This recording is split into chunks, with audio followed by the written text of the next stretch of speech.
அனைவருக்கும் வணக்கம். அரசு அதிகாரிகளை உருவாக்கும் நோக்கில் உங்கள் இம்பல்ஸ். வெல்த் விஷன் 2025 அப்படிங்கிற டைட்டில் ஃப்ரீயா கிளாஸ் அண்ட் டெஸ்ட் ப்ரொவைட் பண்ணிட்டு இருக்கோம். அது இல்லாமல் 12th ஹிஸ்ட்ரி பார்த்துட்டு இருக்கோம். 12th ஹிஸ்ட்ரியில 7th லெசன் பார்த்துட்டு இருக்கோம். 7th லெசன்ல நம்ம எது வரைக்கும் பார்த்திருக்கோம் அப்படின்னு சொல்லி பார்த்தோம்னா, நேதாஜி சுபாஷ் சந்திர போஸுடைய இந்திய தேச ராணுவத்துக்கு முன்னாடி வரைக்கும் பார்த்திருப்போம். எந்த மாதிரியான வெள்ளை வெளியேறு இயக்கத்தில் அவங்களுடைய பிரச்சனைகள் என்னவா இருந்துச்சு, அதனால என்ன மாதிரியான வன்மைகள் நம்ம ஃபேஸ் பண்ண ஆரம்பிச்சோம், அதை எடுத்து எப்படி ஒரு ரகசிய வானொலி மூலியமா ஆல்மோஸ்ட் ஒரு 3 பிரசிடென்சி கேட்கற அளவுக்கு அவங்களுடைய வானொலிகள் மூலியமா அவங்களுடைய செய்திகளை பரப்பிட்டு இருந்தாங்க. அது எல்லாமே நம்ம போன வீடியோஸ்ல பார்த்திருப்போம். இந்த வீடியோல இருந்து என்ன பார்க்கலாம் அப்படின்னு சொல்லி பார்த்தோம்னா, நேதாஜி சுபாஷ் சந்திர போஸுடைய இந்திய தேச ராணுவம் பத்தி பார்க்கலாம். இவர் தான் வந்து என்ன பண்ணிருப்பாங்க அப்படின்னு சொல்லி பார்த்தோம்னா, ஐஎன்ஏவோட ஹெட்டா இருந்திருப்பாங்க அப்படிங்கறத நம்ம பார்த்துக்கோம். ரைட். ஐஎன்ஏ அப்படிங்கிறது இந்தியன் நேஷனல் ஆர்மி. இதை யாரு உருவாக்குனாங்க அப்படின்னு சொல்லி பார்த்தோம்னா, மோகன் சிங் அப்படின்னு சொல்றவர் தான் உருவாக்கி இருப்பாரு. இப்ப எப்படி இவர் போய் வந்தாரு அங்க, எப்படி நேதாஜி சுபாஷ் சந்திர போஸ் அங்க போனாங்க அப்படிங்கறதுலாம் தான் இதுல நம்ம பார்க்க போறோம். ரைட். இப்ப என்ன பார்க்கலாம் அப்படின்னா, முதல்ல இந்த ஐஎன்ஏ உருவாக்குறதுக்கு என்ன ரீசன், இவங்க எங்க இருந்து எந்த மாதிரியான மக்களை வந்து உருவாக்குனாங்க, எப்படி இவங்க கிரியேட் பண்ணாங்க அப்படிங்கறத இப்ப நம்ம இங்க சொல்ல போறோம். ஓகேங்களா? அப்போ மக்கள் போர்க்கைதிகளா எங்க இருந்திருப்பாங்க அப்படின்னு சொல்லி பார்த்தோம்னா, பிரிட்டிஷ் பேரரசுக்கு உட்பட்ட மலேயா, பர்மா போன்ற தென்கிழக்கு ஆசிய நாடுகள்ல ஒரு பெரிய இந்திய படை வந்து நிறுவப்பட்டுச்சு அவங்கள அப்போஸ் பண்றதுக்காக. ஓகேங்களா? அவங்க ஒரு போர் நடந்துட்டு இருக்கு, அதை அப்போஸ் பண்றதுக்காக இங்க இருக்கக்கூடிய மக்கள் வந்து அவங்களுக்காக நிறுத்தப்படுறாங்க. ஆனா இந்த படைகளால ஜப்பானிய படைகளுக்கு வந்து ஈடு கொடுத்து நிற்க முடியல அப்படிங்கறதையும் ஒரு விஷயம் சொல்றாங்க. அவங்களால வந்து பார்த்தோம் அப்படின்னா இவங்களுக்கு சப்போர்ட் பண்ண முடியல, அவங்களுக்கு கம்பீட் பண்ண இவங்களுக்கு முடியல. இதனால என்ன பண்றாங்க, அங்க இருக்கக்கூடிய பிரிட்டிஷ் வந்து அந்த இந்திய படைகளை அப்படியே அவங்க கிட்ட போர்க்கைதிகளா விட்டுட்டு போயிட்டாங்க. இப்ப இவங்க என்ன பண்றாங்க, அவங்க யாருமே ரெஸ்கியூ பண்ணல, அங்கேயே விட்டுட்டு இவங்க மட்டும் தப்பிச்சு வந்துட்டாங்க. அப்ப அங்க படையெடுத்தப்பட்ட மக்கள் எல்லாம் எங்க இருக்காங்க அப்படின்னு சொல்லி பார்த்தோம்னா, ஜப்பான்ல இருக்காங்க. ஓகேங்களா? மலேயா, பர்மா இந்த இடத்துல இருக்கக்கூடிய இடங்கள்ல ஜப்பான்ல இருக்காங்க. இப்ப மலேயாவில் இவர் கைவிடப்பட்ட பிரிட்டிஷ் இந்திய ராணுவத்துடைய அதிகாரி யார் அப்படின்னு சொல்லி பார்த்தோம்னா, கேப்டன் மோகன் சிங். இவர் தான் வந்து என்ன பண்ணிருப்பார் அப்படின்னு சொல்லி பார்த்தோம்னா, அங்க போர்க்கைதிகளா இருந்தக்கூடிய ஒரு ட்ரூப்பை, ஒரு ஆர்மியை அவர் வந்து கிரியேட் பண்ணியிருக்காங்க அப்படிங்கிறது நம்ம சொல்ல முடியும். ஓகேங்களா? அப்ப ஜப்பானியர்களுடைய உதவியை வந்து இவங்க கேட்கறாங்க. இந்த மாதிரி நாங்க எங்களை வந்து அபேண்டன் பண்ணிட்டாங்க, நாங்க வந்து இங்கே எங்களை கைவிடப்பட்டுருச்சு, இந்த மக்கள்லாம் வந்து எங்களை இங்க கூட்டிட்டு வந்து போருக்காகன்னு சொல்லி கொண்டு வந்தாங்க, ஆனா கைவிட்டாங்க அப்படின்னு சொல்லிட்டு ஜப்பானியர்கிட்ட கேட்கும்போது அவங்களுமே இது வந்து ஒரு வாய்ப்பா அவங்க எடுத்துக்கிட்டாங்க. ஏன்னா ஆல்மோஸ்ட் ஒரு 30,000 பேர்த்துக்கிட்டே இவங்க வந்து ஃபார்ம் பண்றாங்க அகைன். அதுக்கப்புறம் திருப்பி எல்லாருமே சேர்ந்து 40,000 45,000 அப்படிங்கிற மாதிரி உருவாக ஆரம்பிச்சது. அங்க விடப்பட்ட வந்த மக்களை வந்து சேர்த்து இவங்க என்ன பண்றாங்க அப்படின்னா, ஓகே இது எங்களுக்கும் ஒரு பாசிபிள் வே தான் அப்படின்னு சொல்லிட்டு இவங்களுமே வந்து சப்போர்ட் பண்றாங்க. இப்ப ஜப்பானும் சீனாவில் தனது காலனி நிறுவ முனைந்ததொழிய இந்தியாவை பெரிதாக பொருட்படுத்தவில்லை. இவங்க யாருக்குமே வந்து பார்த்தோம் அப்படின்னா, இந்தியா அப்படிங்கிறது ஒரு பெரிய விஷயமே இல்லை. சீனாக்கும் ஜப்பானுக்கும் ஏசியன் கண்ட்ரிஸ் இருக்கக்கூடிய இந்த 2 பார்டர்ஸ்ல இருக்கவங்களுக்கு தான் வந்து பிரச்சனை வந்துட்டே இருக்கவில்லை. இந்தியாவை யாருமே பாதர் பண்ணல. இது முதல் விஷயம். இப்ப ஜப்பானோட கட்டுப்பாட்டுல இருந்த போர்க்கைதிகளும் வந்து மோகன் சிங் தலைமையில வந்து விடப்படுறாங்க. ஓகேங்களா? மலேயா, ஜப்பான், அங்க இருக்கக்கூடிய எல்லாமே, பர்மா, இந்த எல்லாருமே வந்து இவருக்கு கீழே வந்து ஃபார்ம் ஆக ஆரம்பிக்கிறாங்க. அப்போ ஜப்பானிடம் சிங்கப்பூர் வீழ்ந்ததால் மேலும் பல போர்க்கைதிகள் உருவானதில் மோகன் சிங்குடைய கட்டுப்பாட்டில் இருந்த வீரர்களுடைய எண்ணிக்கை 45,000 அப்படிங்கிற இடத்துல உருவாக ஆரம்பிச்சது. ஓகேங்களா? எங்கெல்லாம் யாரெல்லாம் போர்க்கைதிகளா உருவாக்குறாங்களோ அவங்க எல்லாருமே சேர்ந்து ஒரு ஃபார்ம் பண்றாங்க, ஒரு ஆர்மியை ஃபார்ம் பண்றாங்க. அதுதான் ஐஎன்ஏவா உருவாக ஆரம்பிக்குது. அப்படி கிட்டத்தட்ட எவ்வளவு பேர் சேர்றாங்க அப்படின்னு சொல்லி பார்த்தோம்னா, 45,000 பிரிவு, 45,000 மக்கள் அப்படிங்கிற அளவுல வந்து மக்கள் சேர ஆரம்பிக்கிறாங்க. இவங்கல இருந்து 40,000 பேர் வந்து சூஸ் பண்றாங்க, ஒரு 5,000 பேர் மட்டும் விட்டு வைக்கிறாங்க. எதுக்காக அப்படின்னா 1942 இது எப்போ வெள்ளினை வெளியேறு இயக்கம் தொடங்கின ஒரு காலகட்டத்துல. ஓகே, இந்த டைம்ல என்ன பண்றாங்க அப்படின்னு சொல்லி பார்த்தோம்னா, இவங்களுடைய சப்போர்ட்டுக்காக சொல்லிட்டு இவங்க வந்து ஒரு கிரியேட் பண்றாங்க ஒரு மக்களை. வெள்ளினை வெளியேறு இயக்கத்தோட இறுதியில இந்திய தேசிய ராணுவத்தை வந்து மோகன் சிங் பலப்படுத்துறாரு. அந்த 45,000 இருந்து ரொம்ப தெளிவா ரொம்ப ஃபோர்ஸ்ஃபுல்லா இருக்கக்கூடிய 40,000 பேரை சூஸ் பண்றாங்க. ஓகேங்களா? ஜப்பானியர்களோட ஆதிக்கத்தின் பகுதியில் வாழ்ந்த இந்தியர்கள் இந்திய தேச ராணுவத்தையும் மோகன் சிங்கையும் ஒரு பாதுகாவலராக பாக்குறாங்க. ஏன்னா எல்லாமே கைவிடப்பட்டவங்க, அவங்களுக்கு ஒரு உரிமை கொடுத்து அவங்களுக்காக சொல்லி ஒரு வாழ்வாதாரத்தை கொடுத்து இதுக்காக நம்ம அப்போஸ் பண்ணலாம்னு சொல்லிட்டு அவங்களுடைய வாழ்க்கைக்கு ஒரு மீனிங்ஃபுல்லா அவர் இருக்காரு அப்படிங்கிறனால இவர் வந்து ஒரு பாதுகாவலரா எல்லாரும் பார்க்க ஆரம்பிக்கிறாங்க. அவருடன் இருந்த அதிகாரிகள் இந்திய தேச காங்கிரஸ் அழைப்பு விடுவித்தால் ஒழிய இந்தியா மீது படையெடுத்து செல்ல போவது கிடையாது அப்படின்னு சொல்லியிருந்தாங்க. ஏன்னா நம்மளை விட்டுட்டு போயிட்டாங்க, யாருமே நம்மளுக்காக வரவும் இல்லை, அப்ப அவங்களா கூப்பிடுற வரைக்கும் நம்ம போக மாட்டோம் அப்படிங்கிற ஒரு ஸ்டாண்ட்லயுமே அவங்க நிக்கிறாங்க அப்படிங்கறத சொல்ல முடியும். இந்த மீன்வேல் 1942 ஆல்ரெடி அங்க ஒரு ட்ரூப், ஒரு ஆர்மி வந்து கிரியேட் ஆயிடுச்சா. இப்போ சுபாஷ் சந்திர போஸ் இங்க இருந்து வராரு. இவருடைய நோக்கம் என்ன அப்படின்னு சொல்லி பார்த்தோம்னா, 1943 ஜூலை 2 சுபாஷ் சந்திர போஸ் சிங்கப்பூர் சென்று சேர்ந்தார். இவர் எதனால அப்படின்னு சொல்லி பார்த்தோம்னா, நம்ம முதலே பார்த்திருப்போம் 1939 இந்தியன் நேஷனல் காங்கிரஸ்ல இருந்து கம்ப்ளீட்டாவே வந்து சுபாஷ் சந்திர போஸ் அவருடைய பொறுப்புகள் எல்லாத்தையுமே திறந்திருப்பாங்க. அப்படி இருக்கும்போது அவர் மக்களை திரட்டுறதுக்காக இந்தியா ஃபிலம் இந்த பாக்ஸ்ல கொடுத்திருப்பாங்க. மக்களை திரட்டும் அப்படிங்கிற ஒரு காரணத்தினால என்ன பண்ணிருப்பாங்க அப்படின்னு சொல்லி பார்த்தோம்னா, ஆகஸ்ட் 1939 இந்திய தேசிய காங்கிரஸால் விடுவிக்கப்பட்ட போஸ் அவருக்கு ஆதரவு தெரிவிக்கும் அப்படிங்கறதுனால மக்கள் கிட்ட போய் அவங்களுடைய ஆதரவு கேட்டிருப்பாங்க. ஆனா என்ன இருக்கும் அப்படின்னு சொல்லி பார்த்தோம்னா 1940 ஜூலை 3, ஸோ இது வந்து கரெக்டா ஒரு வருஷம் கழிச்சு ஜூலை 3ஆம் தேதி இவங்க வந்து ஒரு தேச துரோகம் குற்றம் செய்யறாங்க அப்படின்னு சொல்லிட்டு அவர் வந்து கைது செய்யப்படுறாங்க. கைது செய்யப்பட்டது மட்டும் இல்லாம ஒரு வீட்டு காவலில் வைக்கிறாங்க. ஸோ வீட்டு காவல் அப்படின்னு ஒரு காவலில் வைக்கிறாங்க. தொடர் கண்காணிப்புல அவங்களை பார்த்துட்டே இருக்காங்க. இப்படி இருக்கும்போது இவர் என்ன பண்றாரு அப்படின்னு சொல்லி பார்த்தோம்னா மாறுவேடம் அணிந்து அந்த இடத்துல இருந்து வெளியே போறாங்க. ஓகேங்களா? ஸோ இதுதான் வந்து சுபாஷ் சந்திர போஸ் ஒரு கதை. ஸோ அவர் அங்கிருந்து தப்பிச்சு போறாரு. தப்பிச்சு எந்தெந்த இடங்களுக்கெல்லாம் போறாரு அப்படிங்கறத இதுல சொல்லியிருப்பாங்க. ஓகேங்களா? அப்ப ஜெர்மனி தான் வெல்லும் அப்படின்னு நினைச்சிருப்பாரு. ஆனா ஜெர்மனி வென்றிருக்க மாட்டாங்க. அங்கிருந்து ஹிட்லரை போய் சந்திச்சிருப்பாரு. அது மட்டும் இல்லாம கோயபல்ஸ் அப்படின்னு சொல்றக்கூடிய சந்திச்சிருப்பாரு. ஸோ யாரெல்லாம் வந்து இந்தியாவுக்கு அச்சு நாடா இருக்கோ அவங்க எல்லாத்துக்கிட்டையும் போயிருப்பாங்க. ஆனா யாருமே வந்து இந்தியா எங்களுக்கு வேண்டாம், இந்தியா நாங்க போட்டுருக்கக்கூடிய எண்ணங்கள் எல்லாம் இல்ல அப்படிங்கிறதையும் அவங்க சொல்லியிருப்பாங்க.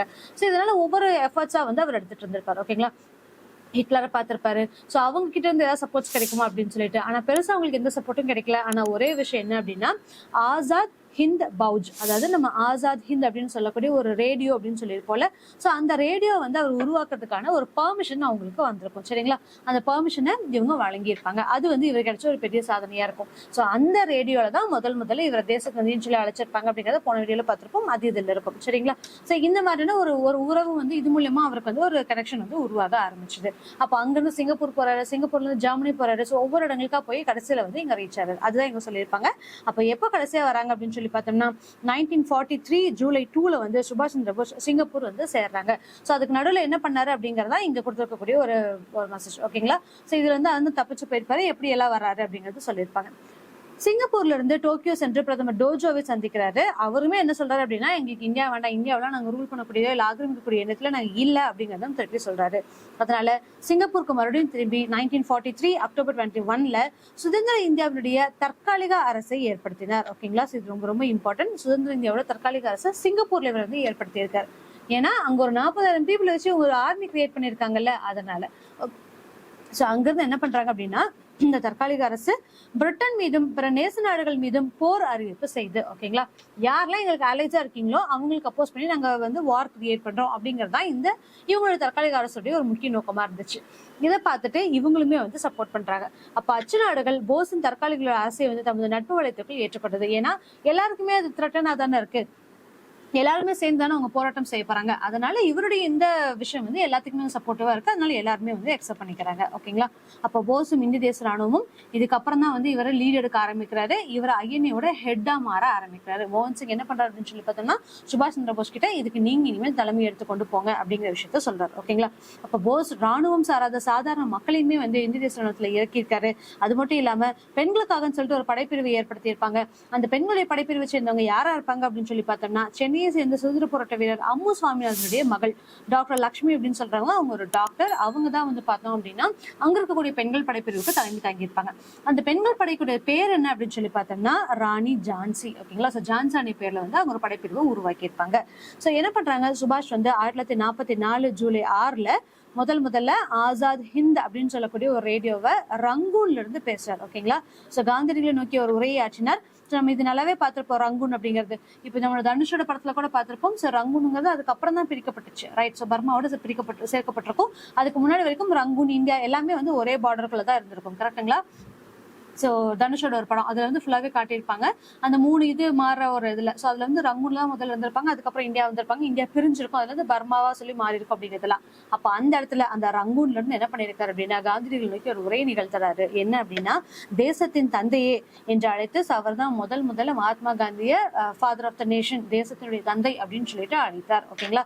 சோ தேசத்தின் தந்தை என்ற பட்டத்தை யார் கொடுத்தாங்க அப்படின்னு சொல்லி பார்த்தோம்னா சுபாஷ் சந்திர போஸ். ஓகேங்களா? சோ அவர் தான் முதல்ல சொல்றாரு இந்தியாவுடைய கடைசி விடுதலை போருக்கு உங்களோட ஆசீர்வாதம் எனக்கு வேணும் அப்படின்னு சொல்லி சொல்றாங்க. சோ ஐஎன்ஏல இருந்து தூக்குன எல்லாத்தையும் தாண்டி நீங்க தான் எல்லாத்தையுமே வழி நடத்திட்டு போறீங்க. சோ உங்களோட ஆசீர்வாதம் எனக்கு வேணும் அப்படிங்கக்கூடிய ஒரு நிலைப்பாட்டையும் அவர் வைக்கிறாரு. ஓகேங்களா? அப்ப போரில் அச்சு நாடுகளோட இந்திய தேச ராணுவம் இப்ப இங்க என்ன பண்றாங்க அப்படின்னு சொல்லி பார்த்தோம்னா அச்சு நாடுகள் எல்லாருமே சேர்ந்தானே உங்களுக்கு சப்போர்ட் பண்றாங்கன்னு சொல்லியிருக்காங்க. சோ இங்க சொல்லியிருக்காங்க பாருங்க, அச்சு நாடுகள் எல்லாருமே இந்த தற்காலிக அரசை ஏத்துக்குது. இவங்க எல்லாருமே சேர்ந்து ஒரு ட்ரூப்பா வந்து ஃபார்ம் பண்ண ஆரம்பிக்கிறாங்க.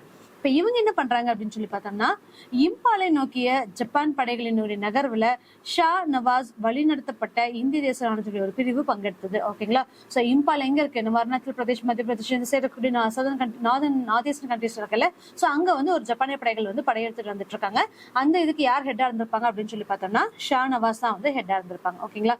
சோ வழிநடத்தப்பட்ட இந்திய தேச ராணுவத்துடைய ஒரு பிரிவு பங்கெடுத்தது.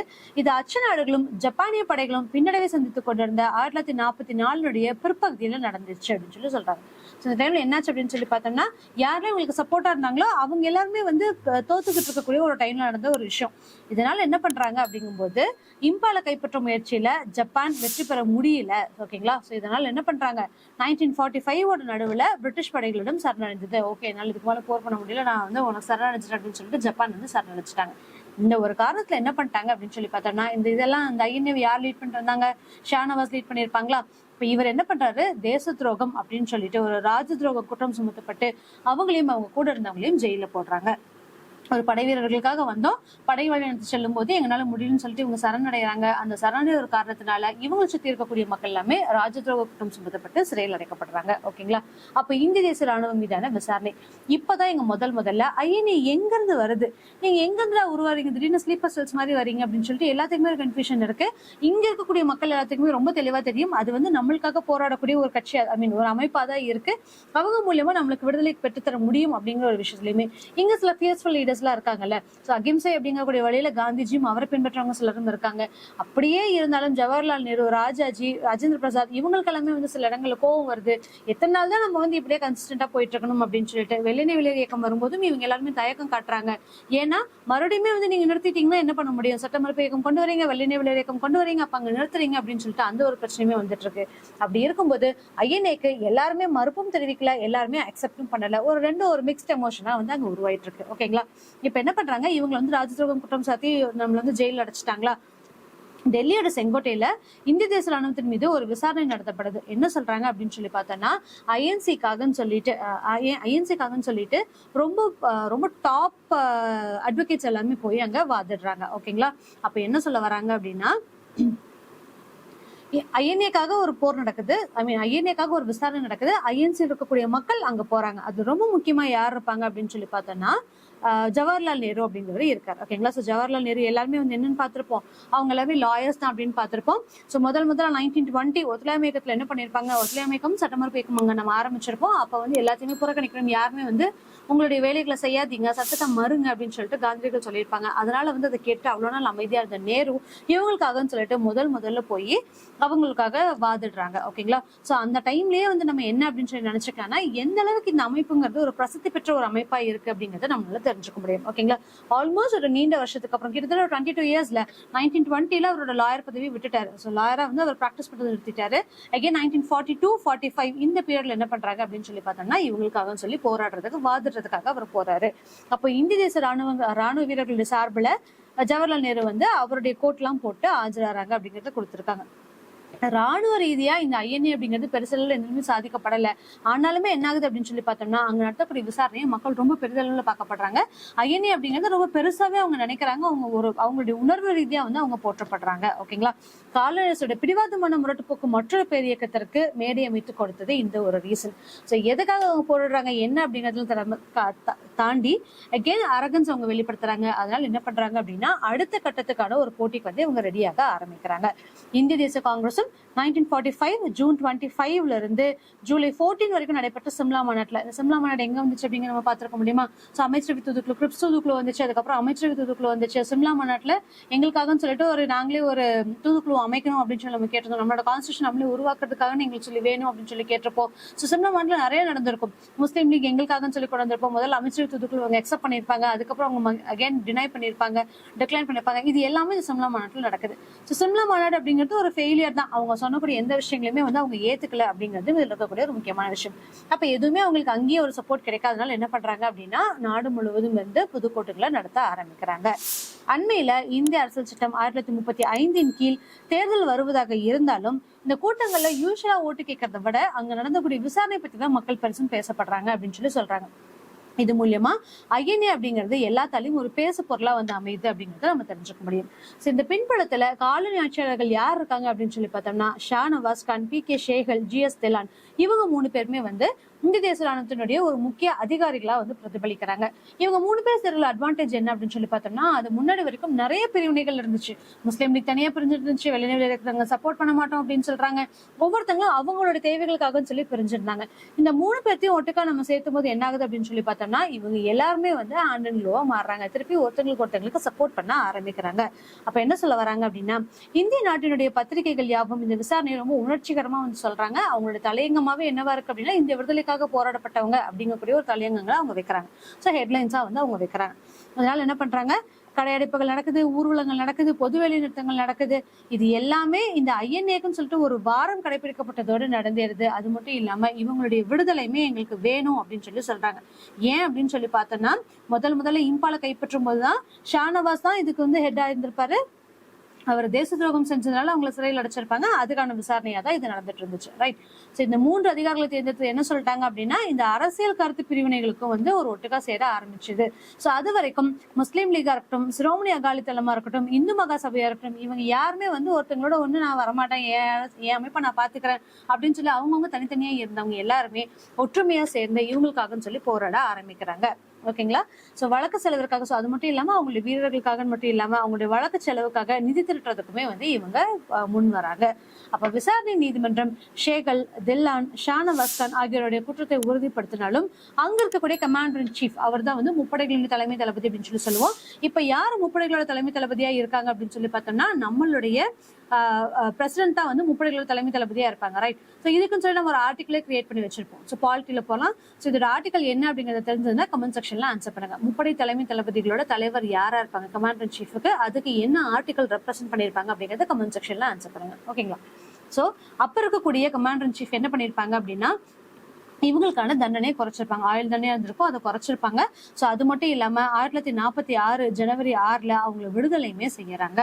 இந்திய தேசிய ராணுவத்துடைய விசாரணை பிப்ரவரி 1946 இந்திய தேசிய இயக்கத்தை மற்றொரு முக்கியமான நிகழ்வுக்கு எடுத்து செல்லுது. சோ இந்த அளவுக்கு எல்லா இடங்களிலுமே வந்து மக்களால பேசப்படுற உணர்ச்சி பூர்வமான விஷயங்கள் நடக்க ஆரம்பிக்குது. இதனால மக்கள் எல்லாருமே வந்து ஒன்று திரள ஆரம்பிக்கிறாங்க. சோ இதோடைய விசாரணையும் இதோடைய விடுதலையும் இவங்க மக்களால பேசப்படுறதும் இதோட ரீச்சுமே வந்து பார்த்தோம் அப்படின்னா அடுத்த கட்டத்துக்கு நம்ம நகர்த்தி கொண்டு போகுது. சோ அப்படிதான் வந்து ராயல் இந்திய கப்பல் படையினுடைய மாலுமிகள் அவங்களுடைய கழக கொடியை எடுக்கிறாங்க. இப்ப இந்த ராயல் இந்திய கப்பல் படையோட கழகம் என்ன அப்படிங்கிறது எல்லாமே நம்ம அடுத்த வீடியோஸ்ல பார்க்கலாம். தேங்க்யூ.